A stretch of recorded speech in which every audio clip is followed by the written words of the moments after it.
Astagfirullah. Assalamualaikum warahmatullahi wabarakatuh. Bismillahirrahmanirrahim. Alhamdulillah wa bihi nasta'in. Wassalatu wassalamu ala Rasulillah sayyidil mursalin wa ala alihi wa ashabihi ajma'in. Amma ba'd. Faqad qala ta'ala A'udzu billahi minasyaitonir rajim. Ya ayyuhalladzina amanu taqullaha haqqa tuqatih wa la tamutunna illa wa antum muslimun. Jamaah salat subuh Masjid Istiqamah mata'anallah wa iyyakum bis-sihhati wal afiyah yang dimuliakan Allah Subhanahu wa taala. Pertama-tama puji dan syukur kepada Allah. Pagi hari ini kita kembali diberikan Allah kemudahan untuk dapat sholat subuh berjamaah, dan mudah-mudahan nikmat Allah tersebut kita sambut dengan rasa syukur dan bahagia yang tiada tara. Salah satu pesan yang terkandung di balik bacaan bangun tidur bahwa bukalah mata dalam keadaan bahagia. Alhamdulillahilladzi ahyana ba'da ma amatana wa ilaihin nusyur. Segala puji, di mana kata puji-pujian itu, kata puji-pujian atau alhamdulillah itu identik dengan perasaan senang, perasaan bahagia. Mudah-mudahan kita tidak termasuk orang yang bangun tidur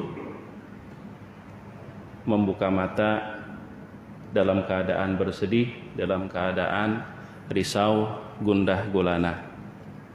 Namun memang terkadang kenyataannya sering ulun tanya kepada sahabat kawan-kawan, zaman sekarang apa bacaan hendak guring, apa bacaan bangun guring?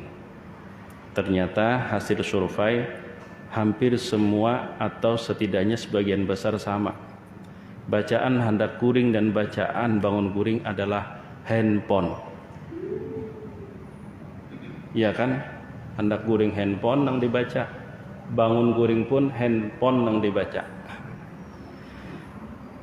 Salawat dan salam atas Nabi kita Muhammad sallallahu alaihi wasallam, mudah-mudahan selalu Allah limpahkan, juga atas keluarga, sahabat dan pengikut beliau sepanjang zaman.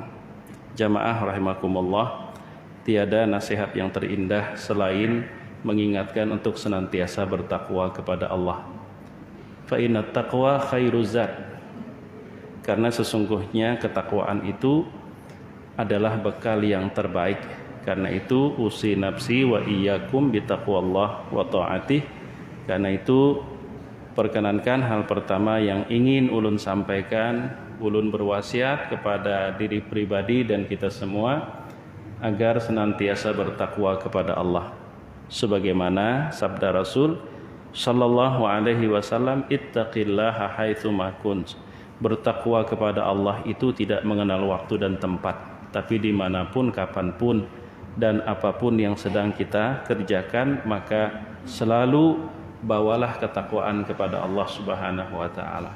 Takwa tidak hanya saat kita berada di majelis ilmu, takwa tidak hanya saat kita berada di dalam masjid, tapi takwa bahkan pada saat kita menulis, mencatat, menghitung, berbicara, mendengar, dan seterusnya. Jamaah sholat subuh rahimakumullah, dalam kesempatan ini barangkali ulun sederhanakan, mungkin ada 3 hal yang ingin ulun sampaikan menyangkut masalah aktual yang saat ini baik secara lokal maupun secara interlokal atau internasional yang sedang kita alami selaku kita sebagai umat Rasul sallallahu alaihi wasallam. Karena teringat pada tanggal 27 Oktober yang lalu ulun diikut sertakan mengikuti pembinaan penyuluh agama non PNS di Balai Bararakatan Kantor Kementerian Agama Kota Banjarmasin. Salah satu pembicaranya yang terhormat Dr. Andos Ilham Mashkuri Hamdi tentang pembekalan bagaimana kita berdakwah itu sukses, dan dakwah adalah tanggung jawab setiap individu. Jadi dakwah tidak hanya menjadi tanggung jawab seorang ustadz, seorang kiai, tapi dakwah adalah tanggung jawab setiap individu muslim. Dan dakwah tidak terbatas hanya dalam bentuk berceramah, tapi dakwah bil hal, dakwah bil lisan, bahkan sampai kepada dakwah bil mal. Berdakwah dengan potensi harta itu disebut dakwah bil mal. Bahkan ada hal yang baru, dakwah bil medsos katanya, berdakwah dengan sosial media. Salah satu hal yang sangat ulun ingat dari pesan beliau, bahkan sesuatu yang ini selalu menjadi tantangan buat ulun, salah satunya adalah bahwa materi yang disampaikan sejatinya selalu aktual. Jadi tidak cukup kita hanya berkutat dengan informasi-informasi yang usianya sudah puluhan tahun, bahkan mungkin lebih.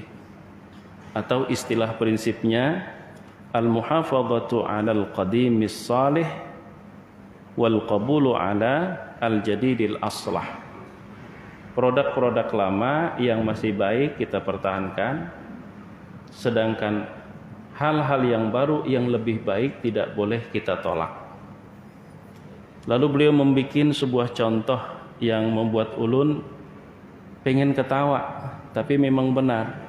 Ujar Sidin, jangan sampai seorang khatib itu hanya mengandalkan sekedar membaca apa yang ditulis oleh orang lain, sehingga jangan sampai, kata beliau, terjadi seorang khatib itu menyampaikan khutbah karena bisanya cuma membaca, lalu yang dia sampaikan di tahun 2020 adalah tentang peristiwa perang Irak dan Iran, kata beliau, yang perangnya aja udah selesai tapi masih disampaikan. Nah, ini salah satu tantangan berdakwah, apalagi kurang literatur ya, sehingga kata beliau membaca tulisan orang yang maksudnya disingkat tapi hanya sekedar membaca kepada yang terhormat bapak dua, ibu dua, dan saudara dua. Padahal kan bapak-bapak, ibu-ibu, saudara-saudara. Cuman karena bapak dua, ibu dua, dan saudara dua. Atau umpama karena kurangnya pengetahuan dengan bahasa-bahasa kekinian, sekedar membaca tulisan orang, segala puji hanya milik Allah yang telah memberikan kita kesehatan, kita mudah bernapas, yang telah memberikan kepada kita OO dan cocok aja. Padahal kan CO2 dan O2. Cuman karena tulisannya O2 itu kan ada, setelah O ada 2, kemudian CO ada 2, Sidin kada paham dibaca apa adanya, yang telah memberikan OO dan cocok. Subhanallah. Jangan sampai itu terjadi, kata beliau. Dan ini tantangan bagi ulun yang luar biasa, sekaligus sebagai masukan yang sangat berharga. Jamaah yang dimuliakan Allah Subhanahu wa taala, yang pertama barangkali yang ingin ulun sampaikan terkait persoalan yang sangat aktual. Sebuah sabda Rasul sallallahu alaihi wasallam riwayat Imam Bukhari dan Muslim dari Anas bin Malik. Rasul sallallahu alaihi wasallam bersabda, "Salasun man kunna fihi wajada halawatal iman. Ayyakuna Allah wa rasuluhu ahabba ilaihi mimma siwahuma, wa an yuhibbal mar'a la yuhibbuhu illa lillah, wa an yakraha an ya'uda ilal kufri ba'da an anqadahu Allahu min kama yakrahu an yuqdafa finnar." Ada 3 perkara, kata Rasulullah sallallahu alaihi wasallam, man kunna fi, ketika 3 perkara itu terdapat pada seseorang, dia pasti mendapatkan manisnya iman. Yang pertama, ketika Allah dan Rasul-Nya lebih dia cintai, melebihi dari keduanya, melebihi dari selain keduanya. Cintanya kepada Allah, cintanya kepada Rasul sallallahu alaihi wasallam melebihi dari kecintaannya terhadap selain Allah dan Rasul. Kemudian yang kedua, ketika dia menyukai sesuatu atau menyenangi seseorang, dia tidak menyukainya kecuali hanya karena Allah. Dan yang ketiga, bahwa ketika seseorang sangat tidak ingin, sangat benci kembali kepada masa-masa kekufuran setelah Allah selamatkan dia dari masa-masa seperti itu, sebagaimana dia sangat tidak pengen, sangat tidak suka kalau dilemparkan ke neraka.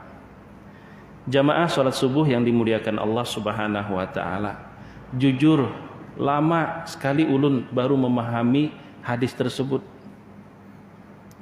Berkali-kali ulun baca, akhirnya alhamdulillah atas pertolongan Allah baru ulun mengerti bahwa Rasulullah sallallahu alaihi wasallam pertama ingin menyampaikan bahwa iman itu sesungguhnya indah, tapi bahasanya itu digunakan bahasa halawah, manis. Tapi tidak semua orang beriman itu merasakan keindahan iman. Tidak semua orang yang beriman merasakan manisnya iman. Lalu apa ukuran kalau orang itu telah merasakan indahnya iman? Karena kalau diartikan manis, ya identiknya nanti mengarah seperti manisnya gula dan permen. Nang kayak pagerang manisnya itu. Tapi kalau diartikan indah itu lebih luas maknanya. Tidak semua orang yang beriman merasakan indahnya iman, walaupun sesungguhnya dia beriman.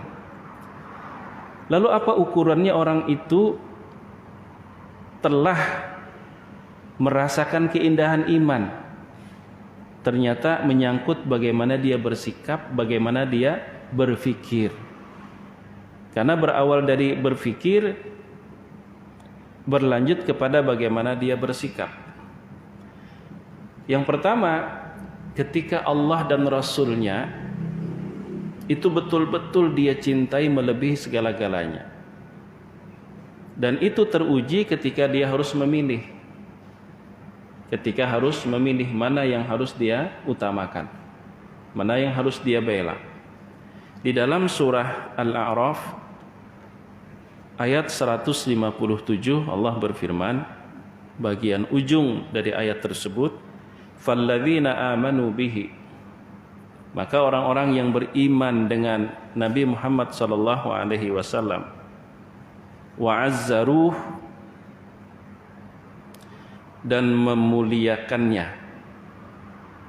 Jadi tidak sekedar beriman tapi memuliakan. Wa azzaruhu wa nasaruhu, dan membelanya. Ini menunjukkan ada orang yang beriman tapi kurang peduli dengan kehormatan. Bahkan dia peduli dengan kehormatan tapi tidak berani membela. Di situ ada 3 hal yang disebut oleh Allah, falladzina amanu bihi, maka orang-orang yang beriman dengan Rasul, wa azzaruhu, dan memuliakannya, wa nasaruhu, dan membelanya, wattaba'un nural ladzi unzila ma'ah, dan mengikuti cahaya yang diturunkan bersamanya, ulaika humul muflihun, hanya merekalah orang-orang yang beruntung. Jadi sekedar kita beriman itu belum tentu membuat kita merasakan manisnya atau indahnya iman. Lalu apa ukuran dan tandanya? Maka Rasul sebutkan ada 3. Jadi lalu memahami itu, akhirnya ulun paham dengan hadis tersebut. Jadi seakan-akan begini kalau kita ungkapkan dengan ke dalam bahasa kita. Pian itu sudah merasa apa belum indahnya iman? Jawabannya bagaimana? Kalau cara berpikir pian, bersikap terhadap sesuatu apapun yang pian hadapi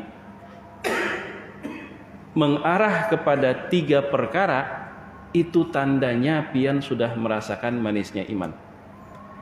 Jadi ketika 3 perkara itu ada pada seseorang, itu sudah menjadi tanda bahwa orang tersebut telah merasakan manisnya iman.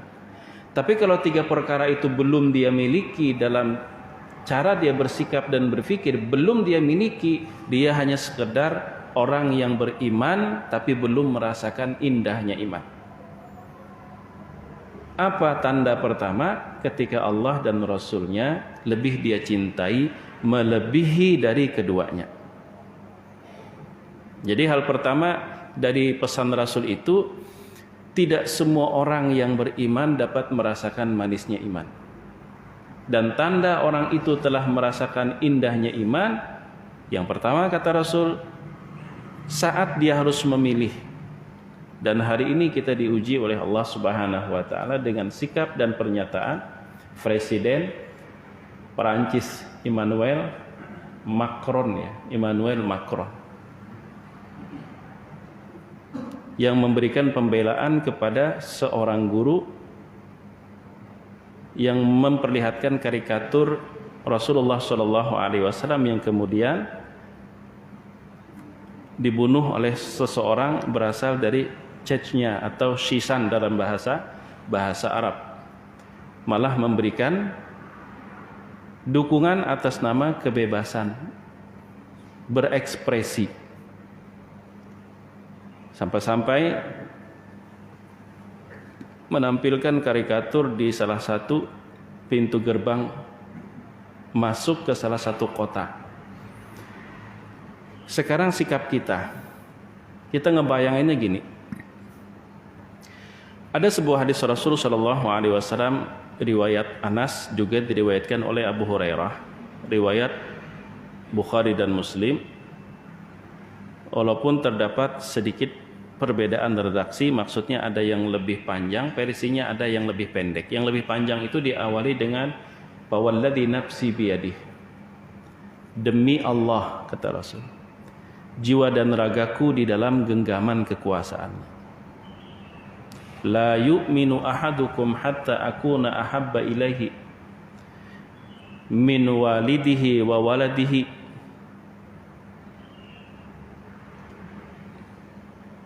demi Allah tidaklah beriman seseorang sehingga aku lebih dia cintai melebihi anaknya, melebihi kecintaannya terhadap orang tuanya.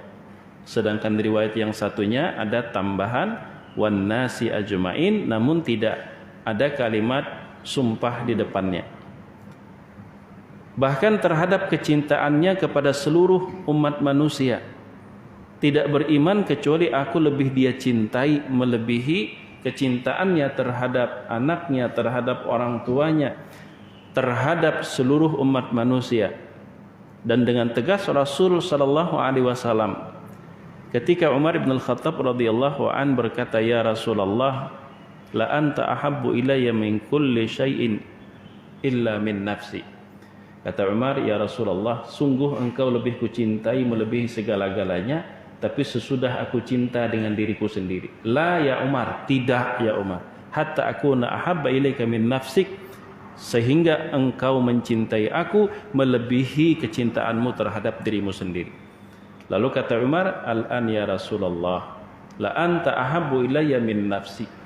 Kalau begitu, sejak saat ini ya Rasulullah, aku pastikan engkau lebih kucintai melebihi kecintaanku terhadap diriku sendiri. Maka Rasul pun berkata, "Al-an ya Umar, al-an ya Umar, al-an ya Umar."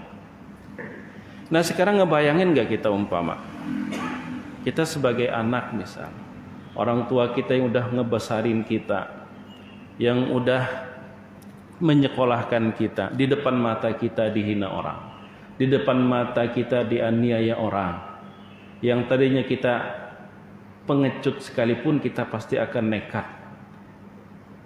Kenapa? Karena kita mencintai orang tua.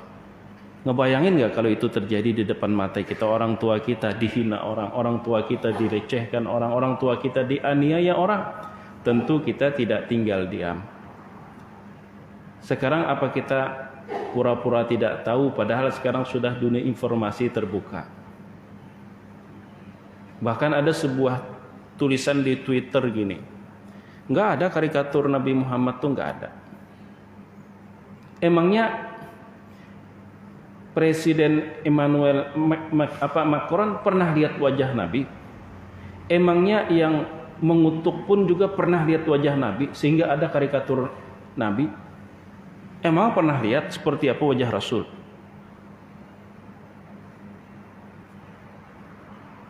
Emangnya seperti itu wajah Rasul? Ada sebuah tulisan di tweet seperti itu, dan itu malah diucapkan oleh seorang tokoh panutan bagi sebagian kaum muslimin yang bergerak. Awalnya itu Gus, biasanya kan Gus itu kiai ya, Gus. Tapi ada jawaban yang telak ya. Saya tidak pernah tahu ya, saya tidak pernah tahu wajah orang tua yang menulis, dan saya tidak pernah melihat bagaimana rupa ayah, ibu, orang tua yang nulis. Tapi bagi saya ngebayangin kalau andai kata saya bikin karikatur, saya gambar tikus, saya gambar binatang, saya tulis ini adalah ayahmu, tersinggung nggak? Kan saya nggak pernah melihat wajah ayah Anda, saya kan tidak pernah melihat rupa ibu Anda. Saya hanya menulis seekor tikus, kemudian saya tulis inilah orang tua Anda. Ternyata ada yang bisa ngejawab seperti itu. Tadinya kan kelihatan nggak ada karikatur Nabi Muhammad, itu nggak ada, karena yang bikin karikatur pun nggak pernah melihat, nggak pernah tahu wajah Rasul seperti apa. Kenapa harus kemudian kita tersinggung katanya? Kita pun juga nggak pernah melihat, kenapa tersinggung? Bagaimanapun dia membuat karikatur, yang pasti wajah Rasul tidak seperti itu. Tapi alhamdulillah ada yang ngejawab demikian. Saya juga nggak pernah lihat wajah orang tuamu, saya juga nggak pernah melihat wajah ibumu.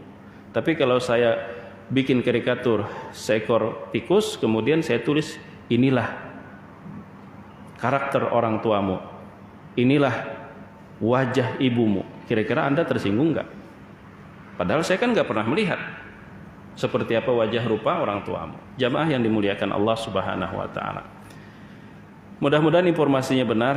Mudah-mudahan beberapa waktu yang lalu ada berita bahwa secara resmi pemerintah kita, dalam hal ini Bapak Presiden Republik Indonesia, telah menyampaikan sikap mengutuk, kemudian juga menyampaikan pesan yang tegas bahwa umat Islam tersakiti dan tidak sepatutnya hal tersebut diucapkan oleh seorang presiden.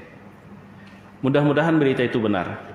Mudah-mudahan berita itu benar, walaupun ya bagi ulun terlambat. Kenapa belakangan kalau soal hal seperti itu?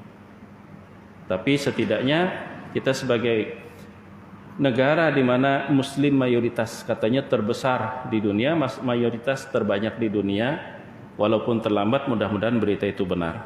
Kalau salah, betapa sakit hatinya ulun secara pribadi. Jamaah yang dimuliakan Allah Subhanahu wa taala, pada saat negara-negara Arab di luar sana, baik secara resmi,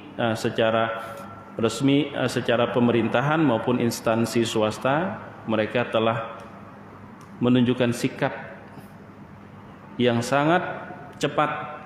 Mereka melakukan pemboikotan. Maka ulun menghimbau agar kita pun juga melakukan sikap bahwa kita tidak suka Rasulullah SAW dihina dan dilecehkan. Tentang apa saja yang bisa kita boikot, ya sekarang sudah informasi terbuka. Yang jelas lontong ada termasuk produk Perancis, nasi kuning ada termasuk produk Perancis, insya Allah ada termasuk. HN juga tidak termasuk insya Allah. Ya, ulun rasa pian bisa mencari informasi tersebut karena rata-rata hampir mayoritas kita memiliki Android yang terhubung ke dunia internet. Jamaah yang dimuliakan Allah Subhanahu wa taala, demikian juga ngebayangin nggak kalau kita punya anak perempuan, di depan mata kita dilecehkan orang.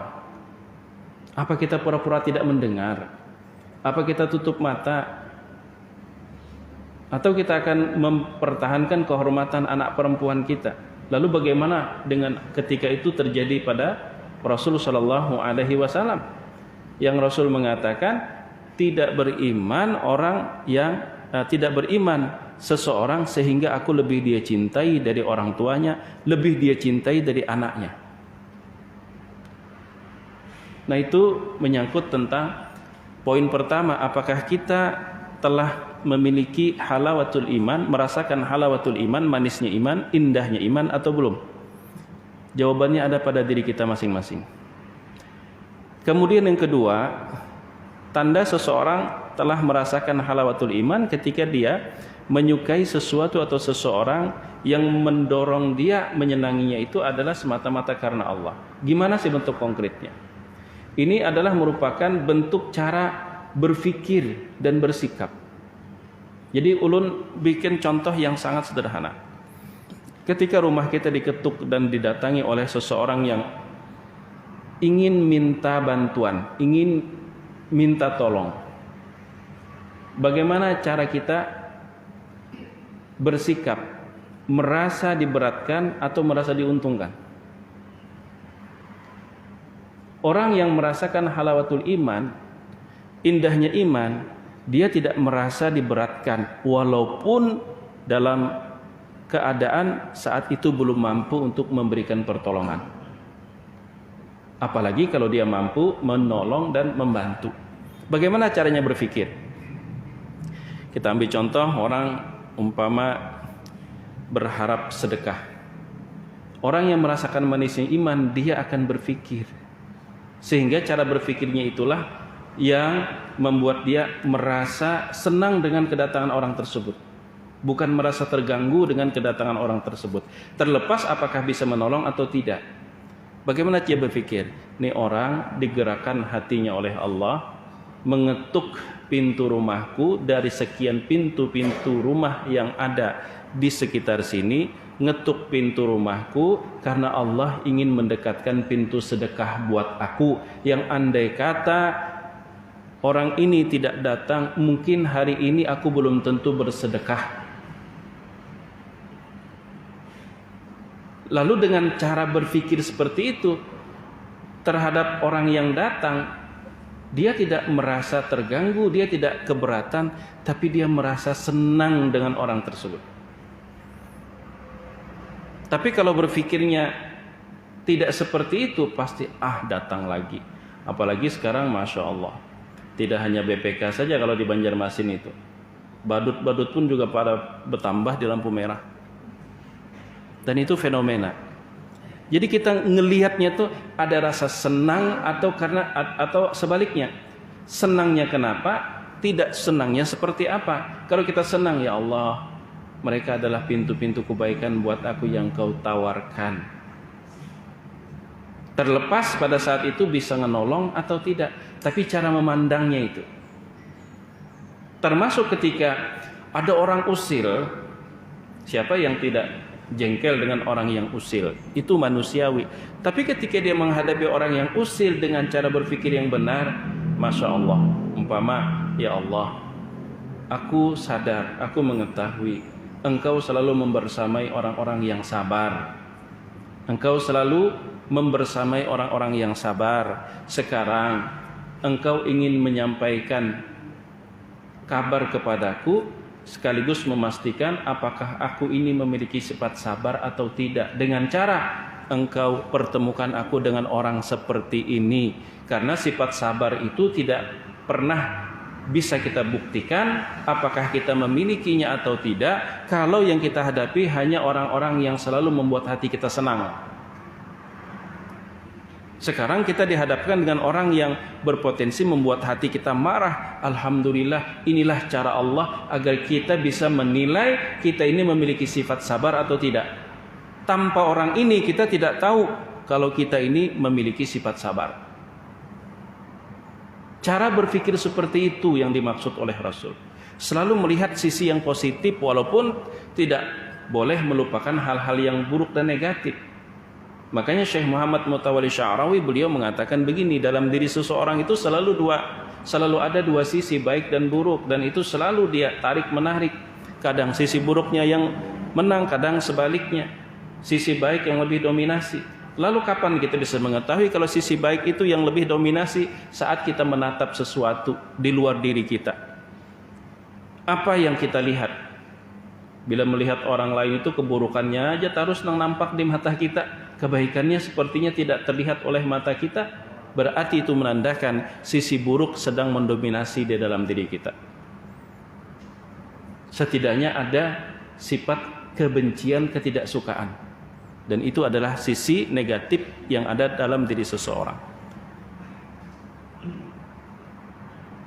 Semakin sering orang minta tolong, maka orang yang merasakan manisnya iman, dia semakin merasa senang, walaupun kondisinya belum mampu untuk menolong. Tapi setidaknya Allah, orang-orang seperti ini adalah orang-orang kiriman Engkau untuk mendekatkan kebaikan buat aku, peluang untuk beramal. Sehingga memandangnya tidak pandangan merasa terganggu dengan kehadiran mereka, tapi senang aja gitu. Walaupun memang belum mampu untuk meringankan mereka. Sifat Rasulullah SAW itu salah satunya adalah sangat memperhatikan dan kasih sayang terhadap umatnya. Ulun baru menemukan sebuah potongan ceramah dari Syekh Muhammad Mutawalli Sya'rawi, dialog antara Rasulullah dengan Allah. Apa kata beliau? Langsung ulun terjemahkan saja ceramah beliau. Kenapa Rasul sallallahu alaihi wasallam itu diriwayatkan ma khuyyira Rasulullah sallallahu alaihi wasallam baina amrayn illa ikhtar akhaffahuma. Kalau Rasul dihadapkan dengan dua pilihan, beliau selalu memilih yang lebih ringan, lebih mudah. Selama itu tidak dosa. Kenapa? Karena Rasul sallallahu alaihi wasallam ingin mewariskan sesuatu yang tidak memberatkan umatnya. Dan itu bentuk dari wa ma arsalnaka illa rahmatan lil alamin. Saking kasih sayang Rasulullah itu, kata beliau, terhadap umatnya luar biasa, sampai Allah berkata, "Lau syi'ta ant Muhammad, jika engkau mau, akan aku serahkan urusan umatmu kepada dirimu." Saking besarnya kasih sayang Rasul kepada umatnya. Tapi Rasulullah menjawab, "Tidak ya Allah, engkau lebih kasih sayang dibandingkan aku." Kenapa? Karena Rasul sallallahu alaihi wasallam, kata beliau Syekh Muhammad Mutawalli Sya'rawi, kata Rasul, saya terhadap umatku statusnya saudara sesama muslim, sedangkan engkau adalah Rabbnya mereka. Sebesar apapun kasih sayang bening sanak, tidak akan pernah melebihi kasih sayang Allah yang telah menciptakannya. Karena itu, biarlah urusan umatku semuanya ada di tangan engkau yang maha pengasih, maha penyayang. Nah, kita ketika memandang sesuatu apapun, apa yang lebih dominan dari sudut pandang kita tersebut? Hal yang buruknya terus, atau hal yang baiknya, atau berusaha untuk menggali kebaikan di balik keburukan yang tampak di depan mata? Orang yang merasakan manisnya iman, dia selalu memburu hal yang baik, walaupun hal yang buruk tidak boleh diabaikan dan harus dibenahi. Nah, jamaah yang dimuliakan Allah, itu yang kedua, tanda-tanda seseorang itu telah merasakan manisnya iman, ketika dia memiliki cara berpikir seperti itu. Kena musibah, dia bersabar. Bahkan seorang tokoh yang bernama Dhunnun al-Misri, ketika dapat musibah dia bersyukur. Bukan berkeluh kesah, bersyukur. Dia malah senang kalau dapat musibah, tapi bukan meminta Allah untuk diberikan musibah. Musibah ketika Allah inginkan tak mungkin kita elak. Tapi cara kita mensikapinya seperti Dhunnun al-Misri, dia berpikir begini. Ada sebuah sabda Rasulullah sallallahu alaihi wasallam yang ulun terjemahkan langsung. Sesungguhnya ketika Allah telah menentukan derajat seorang hamba sampai ke level tertentu, namun si hamba itu tak mampu menggapainya dengan banyak sholat dan banyak puasa, maka Allah titipkan cobaan dan musibah agar dia berusaha untuk bersabar. Sehingga ketika dia bersabar, sabar itulah yang menyampaikan dia ke level yang telah Allah tetapkan. Berpikir seperti itu, maka musibah akan kita pandang sesuatu yang indah. Walaupun secara manusiawi kita tidak pengen dapat musibah. Tapi ketika itu terjadi, tidak ada yang terjadi di luar kehendak dan putusan Allah, tinggal bagaimana kita bersikap. Orang yang merasakan manisnya iman, dia akan melihat sisi positifnya. Nah, sedangkan yang ketiga adalah ketika seseorang dia tidak pengen, setiap kita mungkin bahkan boleh dikatakan sesuatu yang niscaya memiliki masa lalu yang kita sendiri menyesal ketika ingat dengan masa lalu tersebut. Maka orang yang merasakan manisnya iman, jangankan kepikiran untuk kembali mengulangi, mengingatnya aja nggak pengen, apalagi diingat-ingat oleh orang lain. Apalagi dia mengingat-ingatkan masa lalu orang lain. Jadi kalau kita suka nyebut-nyebut aib masa lalu orang, berarti kita belum merasakan indahnya iman. Termasuk kalau kita bangga dengan masa lalu kita. Pernah ulun sampaikan seseorang bersilaturahim dengan Habib Abu Bakar Ba'asyir. Semoga Allah berikan beliau kesehatan. Dengan bahasa Banjarnya ulun terjemahkan, ulun ini bipai mantan preman, tapi ulun sudah taubat. Anda belum taubat, kata beliau. Ulun taubat, Anda belum taubat. Kenapa, Bib? Orang yang taubat itu tidak akan bangga dengan masa lalu yang tidak baik. Dia berusaha untuk tidak pernah lagi mengingat. Bahkan dia tidak suka kalau diingatkan. Anda berkata, ulun ini pipai mantan preman, pipai. Berarti Anda bangga dengan masa lalu Anda. Anda belum taubat. Nah, itu contoh yang sederhana tentang seseorang itu tidak pengen dia kembali ke masa kekufurannya setelah Allah selamatkan, sebagaimana dia sangat tidak ingin kalau dilemparkan ke neraka. Nah, itu hal yang berapa tadilah? Yang ketiga, bujur, tapi nang hendak ulun sampaikan pagi ini. Yang kedua lah. Nah, yang ketiga ini informasi aja. Jadi yang ketiga ini informasi bahwa ini ajakan konkret. Mudah-mudahan kita termasuk orang yang mendapatkan halawatul iman,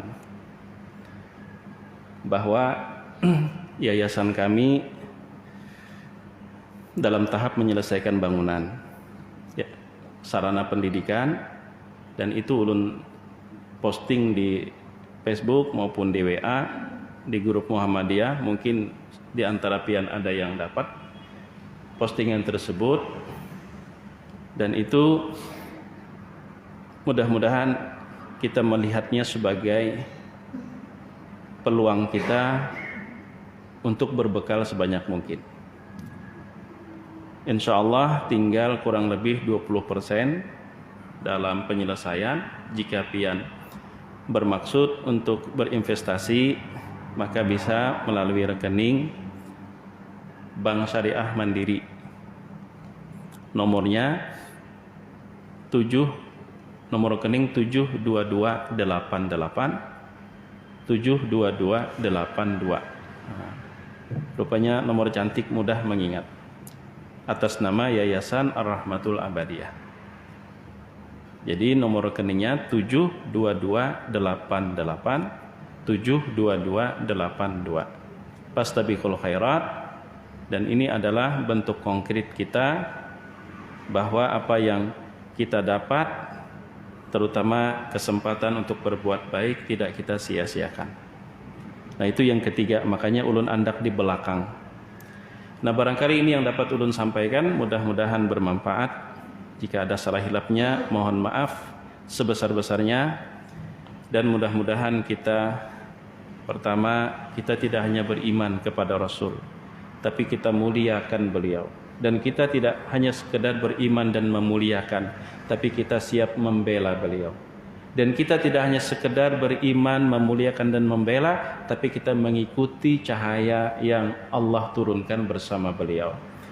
Karena orang-orang yang beruntung menurut firman Allah surah Al-A'raf ayat 150 tersebut adalah orang-orang yang terpenuhi 4 unsur tersebut. Beriman, memuliakan, siap membela, kemudian mengikuti ittiba' terhadap cahaya atau sunnah-sunnah Rasulullah Shallallahu Alaihi Wasallam. Dan mudah-mudahan kita termasuk orang-orang yang telah merasakan manisnya iman, dan mudah-mudahan kita termasuk orang yang tidak membiarkan ketika ada peluang kebaikan Allah tawarkan di depan mata kita. Salah hilap mohon maaf. Terima kasih atas waktu dan kesempatannya. Jazakumullahu khairan. Subhanakallahumma wa bihamdika asyhadu an la ilaha illa anta astaghfiruka wa atubu ilaik. Wassalamualaikum warahmatullahi wabarakatuh.